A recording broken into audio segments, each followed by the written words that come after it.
meu entrevistado dessa sexta-feira é Lázaro Lucas Rodrigues Bernardes, que é engenheiro agrônomo com mestrado em agronegócio, e ele é gerente técnico comercial da Atlas Agro. E o tema da nossa entrevista será a cultura do gergelim como opção de plantio na segunda safra. Fala, Lázaro, como é que você está? Tudo bem? Olá, Divino, tudo bem? E você? Como é que estão as coisas? É um prazer muito grande estar Muito aqui bom. com vocês hoje, falando com o pessoal aí, trazendo mais informações sobre a cultura do gergelim aí, que está ganhando bastante espaço.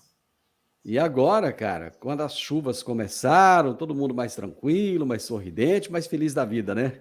Com certeza, né? O pessoal aí já está otimista com os plantios, né? Então, a gente já está aí se preparando para a safra que está por vir, né? Que já deu início. Ô Lázaro, hoje é dia 27, é dia do engenheiro agrícola, uma data bem especial para o Brasil, né? Ah, com certeza, aos colegas aí da área de agrárias, né? Os engenheiros agrícolas, os engenheiros agrônomos e todos afins da agrárias, é muito importante, né? São profissionais muito importantes hoje para o Brasil. Meu amigo, vamos falar de gergelim. Como é que tá a expansão da cultura do gergelim no estado de Goiás? Ah, o gergelim ele tem ganhado bastante espaço, né? Tem se ouvido falar bastante de gergelim. A gente até brinca que há um tempo atrás, quando a gente falava gergelim, o pessoal perguntava, é aquele que vai no pão do McDonald's, né? E geralmente era a única referência que a gente tinha de gergelim. No entanto, o mercado tem se mostrado bastante positivo para a cultura e ela vem ganhando espaço, né? A sua trajetória iniciou no Mato Grosso, é bom a gente ressaltar essa questão, porque foi onde tudo realmente começou a ganhar escalabilidade. E aí, com o tempo, ela começou a permear em outros estados, Tocantins, Pará, Maranhão, própria Bahia. E no Goiás também ela já chegou aí faz 2 anos, e agora, para a próxima safra, né, safra 2024, a gente tem visto aí uma crescente demanda de produtores querendo saber da cultura. Os produtores já conhecem a cultura ou já ouviu falar, então o acesso agora ficou até mais fácil. A referência não é somente mais o pão do McDonald's, né? Temos outras Legal. referências aí agora. Quais são os principais fatores que assim, você acha que contribuíram ou estão contribuindo, né, para essa expansão? O gergelim ele tem algumas condições específicas que favorecem muito a cultura, né? Um dos principais fatores é a questão da rusticidade. Então, o gergelim é uma planta que ela é originalmente de clima semiárido, né? Ou de deserto, então ela tolera muito bem condições adversas de clima, que faz com que ela entre numa janela bastante interessante de plantio aí, que é uma janela que até a gente fala que ela não está diretamente ligada com a janela de plantio do milho, né? Ela vai um pouco além, e o que favorece uma demanda hídrica baixa. Com isso, o produtor tem uma opção a mais para estar enquadrando ele no seu cronograma de cultivo. Mas, assim, um dos principais fatores é um custo de produção relativamente barato, e para um cenário onde existe aí uma perspectiva, né, de instabilidade climática devido ao ninho, questões de preços de outras commodities aí, num cenário de tendência de baixa, se mantendo nesses preços, o gergelim ele ganhou bastante espaço com isso. Mas é uma cultura que ela não é somente de oportunidade, é uma cultura que, se tratada como cultura, ela é uma cultura de alta rentabilidade para o produtor, com toda certeza. Qual é o ciclo do gergelim? Quantos dias? Vai variar de acordo com os tipos de variedades, né? Ah, Normalmente, as variedades que a gente tem disponíveis no mercado hoje, elas têm uma variação de 90 a 120 dias de ciclo. As variedades mais precoces, elas têm uma tendência de produtividade um pouco mais baixa, enquanto que as variedades mais tardias têm uma produtividade maior. Vai depender muito aí do posicionamento, os locais de onde que está sendo instalada essas variedades, que esse ciclo também pode ser influenciado de acordo com esses locais. num período como esse agora, por exemplo, que as chuvas estão um pouco mais atrasadas e muita gente não vai conseguir plantar antecipadamente, pode ser uma opção interessante, então. Com certeza. O que a gente tem visto aí, os atrasos das chuvas, né, tem levado Uhum. os produtores aí a espremer um pouco a janela de plantio de milho, né, e aí o gergelim se torna uma excelente opção, posicionando ele aí nessa janela mais tardia. Então, o gergelim ele encaixa muito bem nessas condições. Existe uma janela de plantio para o gergelim também? Existe sim. Até o ano de 2023, né, a gente não tinha nada, Hum. vamos dizer assim, registrado, nada que era homologado pela alguma instituição, mas a Embrapa, no ano de 2023, criou o ZARC Gergelim, né, o zoneamento agrícola para plantio de gergelim. A gente participou dessa comissão e ficou definido que a macro janela de plantio para o gergelim para os estados de Goiás, Tocantins, Pará, Mato Grosso e Maranhão seria do dia 15 de fevereiro até o dia 15 de março, considerando uma janela de risco aí de 20%, né? E aí, quanto mais a gente vai evoluindo nessa janela após 15 de março, a gente começa a aumentar os riscos. Mas assim, existe, obviamente, são macro janelas, né? Existe uma variação de acordo com o clima de cada região. Tem regiões que as chuvas tendem a cortar mais cedo, vai exigir uma antecipação no final da janela. Outras regiões que as chuvas tendem a prolongar um pouco mais, a gente pode ter aí uma janela um pouco mais longa, né? Ela pode se estender até uns 5 dias a mais desse 15 de março. Lázaro, por que plantar gergelim e não sorgo, por exemplo? Olha, o gergelim, o que é uma das grandes vantagens da cultura? Baixa extração de nutrientes do solo. Então, a literatura traz para a gente aí extrações aí em níveis de 20 pontos de fósforo para produzir 1.000 quilos de grãos. Então, ele extrai bastante, pouco do solo, né? E uma outra questão é a rentabilidade que a cultura traz. Num cenário de investimento baixo, na cultura de baixo risco, ele pode chegar a trazer rentabilidade para o produtor por hectare de 180% sobre o capital que ele investe na cultura.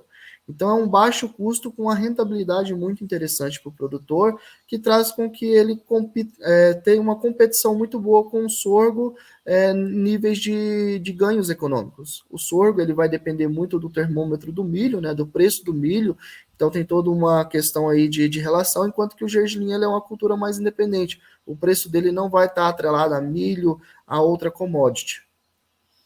Existem muitas áreas novas sendo abertas no sul, no sudoeste de Goiás, e existe o norte do estado também, né, que é uma nova fronteira agrícola. Isso. E muitos desses solos, eles são arenosos, né, e não tem um perfil de solo ainda bacana, e tudo do jeitinho que precisa ser, né?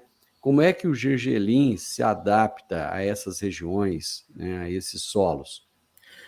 A gente trabalha com solos mais bem drenados para posicionar o gergelim. O gergelim ele se desenvolve muito bem em solos bem drenados, solos arenosos, desde que tenha umidade. Um fator limitante para a cultura, com relação a novas áreas abertas, está relacionado à questão de correção de solos. Por exemplo, o pH. O gergelim, a gente não recomenda plantar gergelim em área de abertura, por exemplo.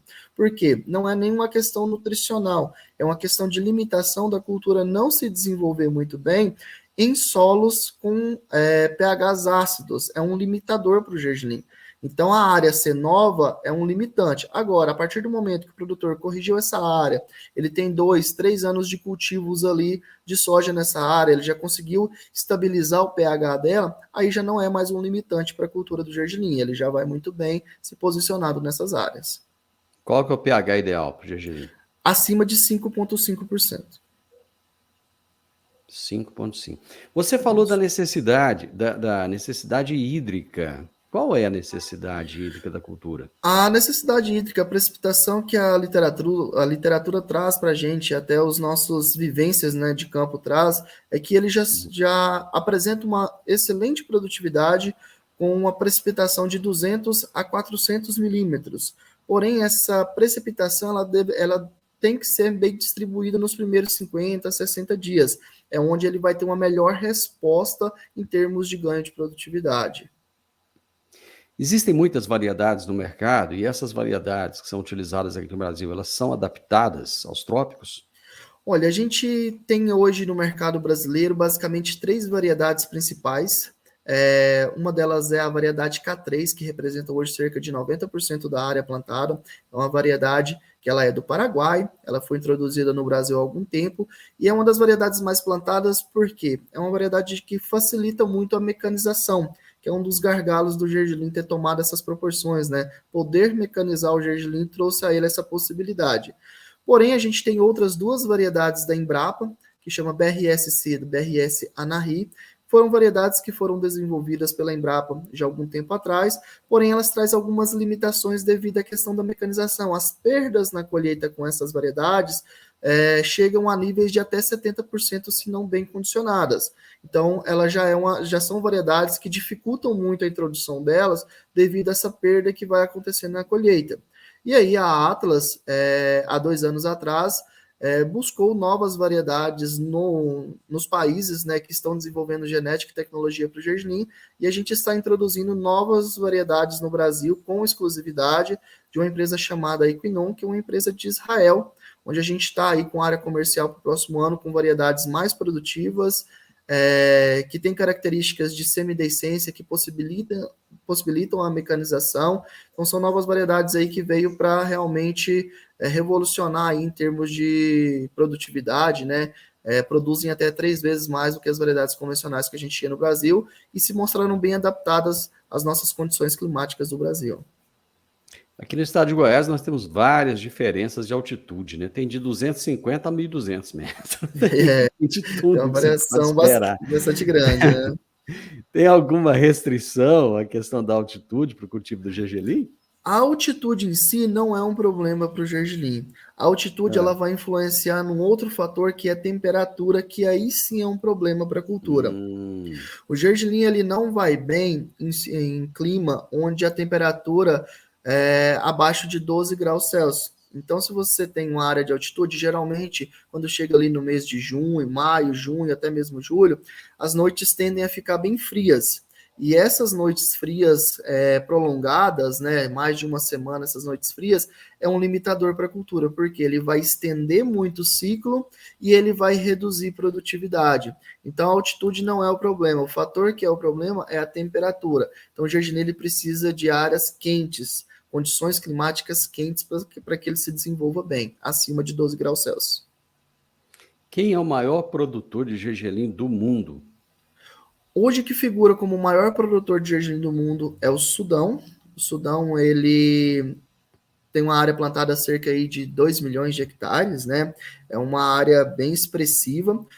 No entanto, é um país que produz 2 milhões de hectares de gergelim, com a limitação que a produção dele é toda de forma manual. Então, não é uma operação mecanizada na cultura do gergelim. Ele é o principal fornecedor de gergelim hoje para os principais importadores, mas ele tem essa limitação com relação à escalabilidade, né? Eles não têm esse potencial de fazer escala devido à não mecanização. O Sudão não está em guerra civil? É justamente um dos outros fatores que leva o gergelim hoje para um cenário positivo diante do mundo.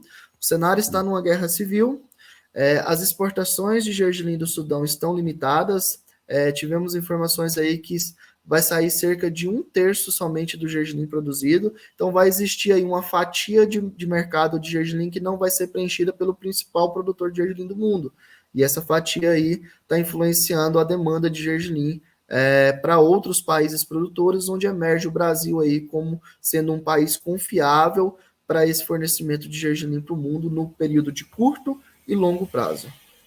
Você falou que eles têm 2 milhões de hectares plantados? Cerca de 2 milhões. Cerca de 2 milhões foram as informações que a gente teve de 2022. Essas informações, obviamente, elas têm um delay de atualização, né? Mas no ano de 2022 foi cerca de 2 milhões de hectares. Num comparativo da mesma época, qual que é a área do Brasil plantada? A área plantada em 2022 foi de aproximadamente 170 mil hectares. Meu Deus, 6, 7% do Sudão. O Brasil, no ano de 2023, plantou 300 mil hectares, né? Essa safra que finalizou agora. E a projeção é que para a safra de 2024 passe dos 700 mil hectares. Qual é a produtividade por área no Sudão e qual é a produtividade por área no Brasil? O Sudão ele tem algumas diferenças nas variedades, né? Então eles têm uma possibilidade de fazer gergelim até 2 vezes por ano. Coisa que no Brasil a gente já tem algumas limitações. Mas a produtividade média do Sudão está nos patamares de 300, 350 quilos por hectare por safra.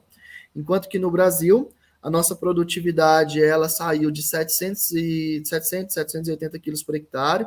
Tivemos uma perda de produtividade que ela chegou a 400 quilos por hectare quando os produtores novos entraram sem nenhuma informação, Foi vendido a ideia que o gergelim ele produzia somente se você jogasse lá e voltasse para colher, não tratava ele como cultura, né? Então isso daí fez com que a gente perdesse produtividade, e agora a gente está retomando as nossas produtividades. A média Brasil está chegando aí em 530 quilos por hectare para esse ano.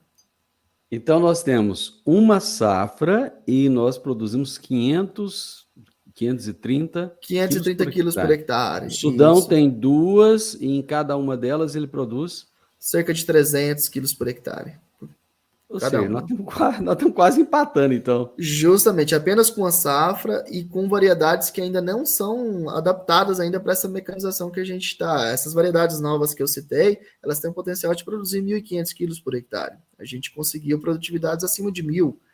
Então, a gente revoluciona realmente o mercado de gergelim. Pois é, mas o produtor de soja, por exemplo, o produtor que planta soja, milho, né, ele vai plantar gergelim. O equipamento que ele tem, as máquinas que ele tem, são as mesmas que ele vai usar para o gergelim ou não? Ele vai ter que fazer igual o produtor de algodão, vai ter que comprar tudo diferente, tudo novo. A gente até fala que um dos cenários que possibilitou o gergelim a ganhar escala é a mecanização, mas não somente isso, é a mecanização utilizando o equipamento que o produtor tem. Ele não necessita fazer novos investimentos em equipamento para plantar gergelim. Então, o equipamento que ele utiliza para plantar a soja, que é a plantadeira, ele pode utilizar ela para plantar o gergelim sem nenhum problema. Ele pode utilizar um equipamento de distribuição a lanço para plantar o gergelim também. E a colheita, né, que é um dos gargalos, ele pode utilizar o mesmo equipamento. A única exigência é que numa colheitadeira a gente vai precisar de uma plataforma Draper, né, que são uma plataforma de esteira ali na plataforma, para diminuir as perdas e não danificar o grão. Tirando essa exigência da plataforma, as demais coisas da máquina somente ajuste. Ajuste de vento, ajuste de rotor, ajuste de velocidade, peneiras. Então não tem nenhum investimento em um novo equipamento para produzir gergelim. O grão do gergelim ele é pequenininho, não é? Bem pequenininho. Ela é bem pequenininho. Pois é, não perde muito, não. O milho, que é grande, já perde. Já tem perdas, né? Existem sim perdas consideráveis, tá?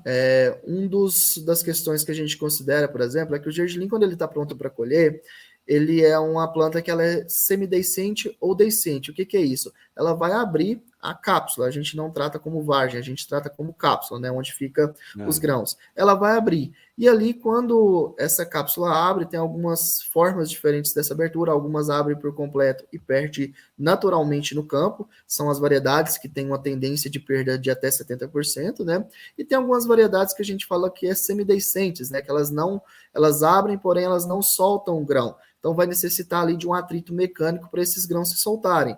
E aí, nesse processo da máquina iniciar a colheita, vai haver algumas perdas consideráveis que tem que se atentar, vai precisar de um bom ajuste, de uma boa orientação do produtor para que ele diminua essas perdas, né? E algumas coisas também que tem que ser considerada no equipamento. Então, se tiver buraco no equipamento, ali no graneleiro, ele vai ter que fazer uma vedação. Os transportes que a gente faz 100% da vedação da carroceria do caminhão, utiliza aí lonas, então toda uma orientação para a gente tomar o cuidado com esse grão, porque ele realmente é bem pequeno, e se tiver qualquer parte ali que possa vazar, a gente brinca que ele vaza que nem água, ele vai todo embora. Ô, Lázaro, lá no início da nossa prosa, você falou do pão do McDonald's, né? O pessoal conhecia o Uhum. gergelim pelo pão do McDonald's. Existem outros produtos que são derivados do gergelim? E se sim, existe demanda desses produtos por outros mercados? Existe uma demanda assim. O gergelim ele faz parte da base da comida dos países asiáticos, né? O Brasil ele não tem esse hábito de consumo de gergelim, a gente vê ele somente nas panificações, né? O pão do McDonald's é um Uhum. exemplo disso daí, mas para os outros países, para os países asiáticos, o óleo de gergelim é extremamente importante, porque faz parte da base culinária, é um óleo extremamente rico, equivalente ao azeite de oliva, então é um óleo assim que tem um valor agregado muito grande, além de outros produtos que fazem parte do cotidiano desses países consumidores. Por exemplo, a tahine. A tahine é uma pasta de gergelim que a gente tem pouquíssimo É mesmo. hábito de consumir E é e bom, faz hein? E é muito gostoso e faz parte das receitas desses países que consomem gergelim. E aí faz com a tahine, a rálvia, tem o hummus, que é uma mistura de grão de bico enriquecido com gergelim. Então tem todos aí outros usos, né, que a gente não está habituado, né, mas que faz parte, vamos dizer assim, da tradição culinária dos países asiáticos. Deu até vontade de comer uma comida árabe agora, viu? Muito Eu gosto. gostosa, né? Com gergelim é muito bom. É bom, é bom. E é engraçado que você vai falando aí, a gente vai lembrando, né? Porque E aí a gente vai naturalmente assimilando, né? é, Existe aí é sim isso uma mesmo. demanda que a gente tem pouco contato, né? O gergelim, ele compete diretamente com o milho safrinha? Na verdade, não. Devido a essa questão de janela, né? Então, como eu citei lá Hum, atrás, a gente falou agora há pouco com relação à janela. A janela de gergelim ela é um pouco mais estendida. Então, um produtor que planta milho na janela adequada, que vai até o final de fevereiro, ele vai ter boas produtividades. Terminou a janela de milho, ele entraria com sorgo, com milheto e com gergelim, tá? O milho que o gergelim vai competir é aquele milho arriscado, milho plantado fora de janela, que geralmente é o milho que abaixa a produtividade do produtor. uhum. É aquele milho de risco. Esse é o milho que o gergelim vai competir.